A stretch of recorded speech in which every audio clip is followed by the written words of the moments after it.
Hello hi friends, welcome to my channel. అందరు ఎలా ఉన్నారు, బాగున్నారా? ఇవాళ వీడియోలో సేమియా పులిహోర ఎలా తయారు చేసుకోవాలో ఈ వీడియోలో చూపిస్తాను రండి. ముందుగా వాటర్ గ్యాస్ మీద పెట్టుకొని బాయిల్ చేసుకోవాలి. దాంట్లో సేమియా వేసుకోవాలి.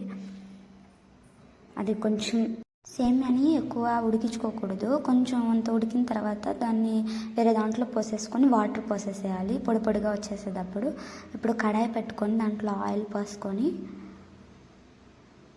వేరుశనగ పప్పు వేసుకోవాలి. అది కొంచెం బాగా వేగిన తర్వాత ఆవాలు, జీలకర్ర, తర్వాత జీడిపప్పు, పచ్చెనపప్పు, మినపప్పు, పచ్చిమిరపకాయలు, ఎండుమిర్చి కూడా, ఇంగువ,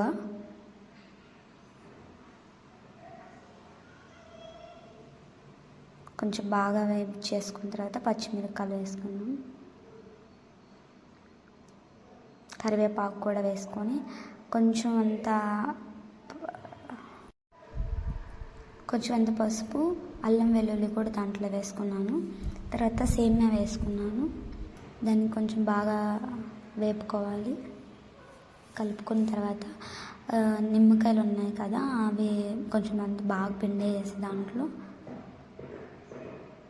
పిండేసుకున్న తర్వాత